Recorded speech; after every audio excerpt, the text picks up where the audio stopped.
Hey, what's going on out there, YouTube family? This is Samuel Leggett here representing Team JVS, here to give you guys a authentic review for the new and upcoming Dear Evan Hansen, the actual live action, not the Broadway. This is based on the Broadway. This is kind of a rehash of that, even though I've not seen it.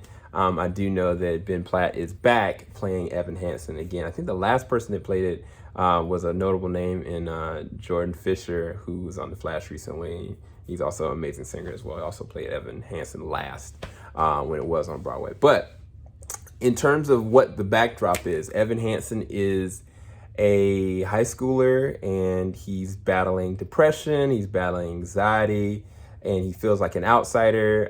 His mother is at the current time a single parent, and you know, he's just trying to work his way towards college. And then midway in the beginning of the movie, you know, he's dealing with some social anxiety situations, and then he just kind of runs into this person named Connor Murphy. Connor is also battling some things of his own, and I don't want to spoil it, but long story short, they have an interaction. Connor signs his cast, and then they have like a falling out as well, and then that's honestly the very last time that Evan will ever see Connor. And from that point, what was strange about the interaction is that the therapist that was working with Evan was telling him he needs to write letters to himself. And so he was writing a letter to himself, but Connor picked it up, thought it was, you know, a joke or a slew. And, you know, after that point, he no longer existed anymore. He took his own life. But from that point, there was a catalyst that happened, because the Murphy family went to Evan and said, "You knew my son, like he was your best friend." And then Evan, you know, decided to, I assume, to spare their feelings, that he was going to let it go. Now, this is starring Ben Platt, Julianne Moore, Amy Adams, Mandela Stellenberg, and Caitlin Dever, who plays the role of Zoe Murphy. And also Colton Ryan, that plays the role of Connor Murphy. So they're the main notable stars in this. I'm gonna say this. I'm gonna be very precise in the way that I articulate my thoughts about this film. So just kind of allow my words to marinate, you know, because I'm really unpacking this. I've heard so many different people have so many different issues with this film. I understand every single one of them. I get them, but I need to unpack this as a critic of my own. So in terms of the way that this was stylized, like the blocking and the moments and the musical performance moments, there's a sequence where Evan's mom, Zoe, Zoe's mother, and Evan, they're all going through a corridor type of location, whether it's like in the school, whether it's in like a hallway, whether it's in like somewhere else in a government building, and like there's an amazing radiance of how the music is just flowing. It feels natural progression of a musical number. And throughout this film, there are so many amazing, beautiful numbers. Like when I say that the singing and the vocals for this are some of the best I may have ever heard. And I mean that because I mean, I'm a huge Hamilton fan. I loved Rent. I love what they did with In the Heights. But there's something about the potency of the performances, not just from Ben. I mean, Julianne Moore did an amazing job. Like, it's interesting because, like, who was it? Forrest Whitaker in, what was that Christmas movie? What was it? I forgot the name of it. But I was like, man, he can sing. But I was like, yo, Julianne Moore can sing. I already knew Amy Adams can sing, but I did not know Amandla Stentenberg could sing. And like, it's funny because there's a moment with her and Ben, Evan and Amelia's characters. They're on the swing and they have this really deep conversation. And all of a sudden it starts to span out, right? And it goes and reconnects to when the first time we see Amelia's character, which is in the stadium. And you start to understand and unpack what kind of person she really is. And I thought it was so beautiful. The music to me is A1 level. The performances while the music is being done is A1 level across the board. I think that everybody is really putting everything they have into it and in their performances, and it doesn't come off too cringe. It actually comes off pretty potently beautiful, in my personal opinion. Now, I do have to talk about the aesthetics. Now, as far as with Evan, right? It's funny because Ben Platt is 28 years old now, right? And Caitlin Diver she is 24 or 25. She's 25 right now. So just 3 years apart. She looks like she could be in high school. She really does.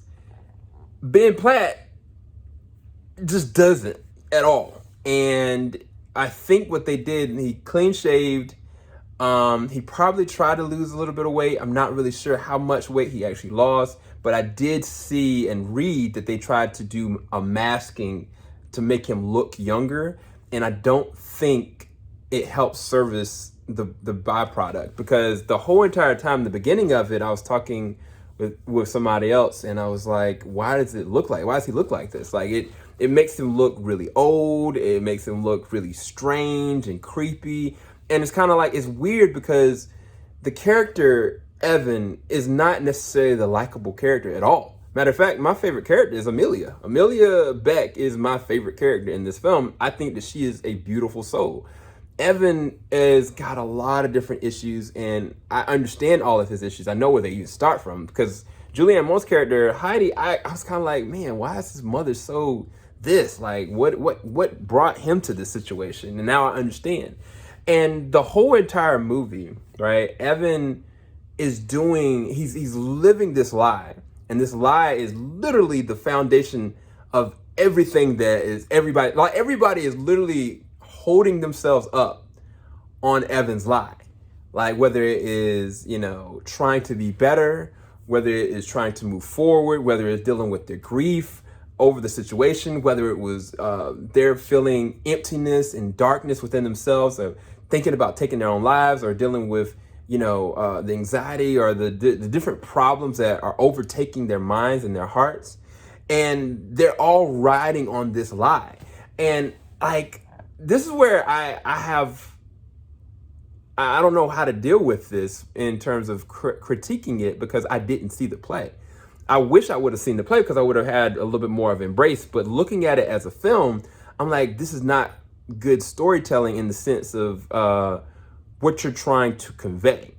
Now, I think the points do come across. Like, they're even though Evan's lie was a situation, this is not spoiling the film, there's merits to what it did. Even in the midst of the lie, it actually caused so much strength and goodness in the midst of it, which is a beautiful thing to actually witness, and I think it's very important. The problem is that the other side of that is that the consequences of his lie, what they actually did, and fundamentally how all of it would be, resting on it being maintained because of the lie. And, even like some of the things that Evan's doing, like, I was kind of like, man, this is not a good dude. Like, it's bad because I know he's doing bad things and he's not a likable character, but I also do empathize with him given the circumstances that the character is going through. And I think that's where the crux of this is coming in, because now we're talking about our perspective on the way the character was written versus the way that Ben Platt portrayed the character. You understand what I'm trying to say? And so I think that's why I want to try to convey this in a specific kind of way, because I think that Ben Platt, played it very well. I think that he acted his butt off. Like, there's some scenes that I was like, man, he is just going for it. Like, and I was like, this is the same dude I've seen from Pitch Perfect. Like, he's killing scenes. But the other side of that, like, the CGI just looked too weird. He looked too old. And it came off very creepy. It came off like, not only is the character looking creepy, but he's doing conniving, manipulative and malicious things, all in service of himself and sometimes in service of other people. It's a hard gray area, though, because I do understand certain semblances of why and how. And then there's a certain point where the character Amelia does something, and I was just like, daggone, like, is there anybody I can care about in this? And I think that's the other part of this is like, you want to watch a movie because you want to rally behind something, right? By the end of this film, there's not much for you to rally behind except for a specific thing. And I don't want to bring that up, but I can't really lean on any character. Like by the end of this film, and I'm not spoiling anything, but it's just kind of like, I don't know who I like. Like it was a character that I liked. It was a circumstance I liked. It was a relationship situation that I was like curious about. And all of it by the end of the film really doesn't matter. And I think that that's where the writing side of it, I can see where a lot of people have issue with. The thing that I have to fundamentally talk about this though is, and it's the same thing I think about with Rent, same thing I think about with In the Heights, because the way the In the Heights ended, I mean, it was beautiful, but I was like, well, daggone, can't they get a break? Like, you know, I'm assuming this is the way that the play goes. And I think that if that's the way the play goes, then I mean, unless you just decide, oh, I'm just going to forsake all that and just do it completely different, I can't demote the movie if that's based on how the play actually like came to fruition.